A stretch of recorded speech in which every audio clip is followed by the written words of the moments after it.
അരൂർ നിയോജകമണ്ഡലം UDF സ്ഥാനാർത്ഥി ഷാനിമോൾ ഉസ്മാനെ പെരുമ്പളം ഗവൺമെന്റ് സൗത്ത് LP സ്കൂളിലെ പോളിംഗ് സ്റ്റേഷനുള്ളിലേക്ക് കടത്തിവിടാത്തതിനെ ചൊല്ലി സംഘർഷം. സ്കൂളിന് മുന്നിൽ വ്യാഴാഴ്ച രാത്രിയിൽ ഷാനിമോൾ ഉസ്മാൻ നിലത്തുകുത്തിയിരുന്ന് പ്രതിഷേധിച്ചു. പോളിംഗ് സ്റ്റേഷനിലെ ഗേറ്റ് അടച്ചതിനു ശേഷം വൈകിട്ട് 6:30ഓടെയാണ് ഷാനിമോൾ ബൂത്തിന്റെ ഗേറ്റിന് മുമ്പിലെത്തിയത്. അകത്ത് പ്രവേശിക്കാനുള്ള സമയം കഴിഞ്ഞുവെന്ന് പറഞ്ഞ ഉദ്യോഗസ്ഥർ ഷാനിമോൾ ഉസ്മാനെ ബൂത്തിനുള്ളിലേക്ക് പോകാൻ അനുവാദം നൽകിയില്ല. LDF പ്രവർത്തകരും ഷാനിമോൾ ബൂത്തിനുള്ളിലേക്ക് പോകുന്നതിനെ എതിർത്തതോടെ സംഘർഷത്തിനിടയായി. തുടർന്നാണ് ഷാനിമോൾ ബൂത്തിന് പുറത്ത് UDF പ്രവർത്തകരുമായി കുത്തിയിരിപ്പ് സമരം നടത്തിയത്.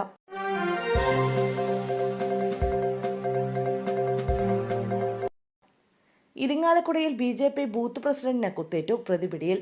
BJP ബൂത്ത് പ്രസിഡന്റായ നടവരമ്പ് കളത്തേരി വീട്ടിൽ സുരേഷിന് വയറ്റിൽ കുത്തേറ്റു. പാർട്ടി പ്രവർത്തകർക്ക് ഭക്ഷണം ഒരുക്കുന്നതുമായി ബന്ധപ്പെട്ട് ബൂത്ത് കമ്മിറ്റി ഓഫീസിലെത്തിയ സുരേഷിനെ നിരവധി കേസുകളിലെ പ്രതിയായ സലേഷ് എന്നയാൾ കത്തിക്കൊണ്ട് കുത്തുകയായിരുന്നു. പരിക്കേറ്റ സുരേഷിനെ ഇരിങ്ങാലക്കുട ജനറൽ ആശുപത്രിയിൽ പ്രവേശിപ്പിച്ചു.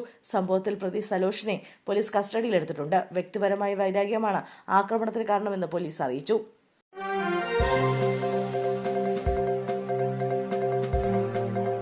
ആലപ്പുഴയിലെ സ്ത്രീകളുടെയും കുട്ടികളുടെയും ആശുപത്രിക്ക് സമീപം സംസ്ഥാന ശിശുക്ഷേമ സമിതി സ്ഥാപിച്ചിട്ടുള്ള അമ്മത്തൊട്ടിൽ വീണ്ടും പെൺകുഞ്ഞെത്തി. 6 ദിവസത്തെ ഇടവേളയ്ക്ക് ശേഷമാണ് വീണ്ടും അമ്മത്തൊട്ടിലിൽ കുഞ്ഞെത്തുന്നത്. 7 ദിവസവും പ്രായവും 2.180 കിലോഗ്രാം ഭാരവുമുള്ള കുഞ്ഞിന് അവന എന്നാണ് പേരിട്ടിരിക്കുന്നത്. തെരഞ്ഞെടുപ്പ് ദിവസം വ്യാഴാഴ്ച പുലർച്ചെ 12:40 കുഞ്ഞിനെ അമ്മത്തൊട്ടിൽ ലഭിച്ചത്. ഏപ്രിൽ 3 രാത്രി ഇവിടെ ലഭിച്ച മറ്റൊരു പെൺകുഞ്ഞിന് അദ്വൈക എന്ന് പേരിട്ടിരുന്നു.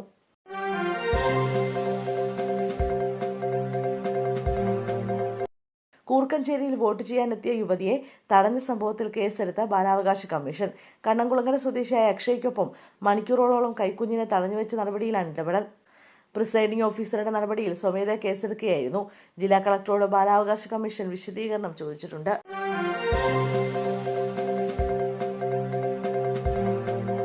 തെരഞ്ഞെടുപ്പ് പെരുമാറ്റച്ചട്ടത്തിന്റെ പേരിൽ പ്ലാവിലെ ചക്കവരെ മറച്ചുപിടിക്കുന്ന അധികൃതരുടെ നടപടിയെ രൂക്ഷമായി വിമർശിച്ച് മുൻ DGP TP സെൻകുമാർ. NDAയുടെ ചിഹ്നമായതിനാലാണ് ബൂത്തുകൾക്ക് സമീപമുള്ള പ്ലാവിലെ ചക്കകൾ തുണി ഉപയോഗിച്ച് മറച്ചത്.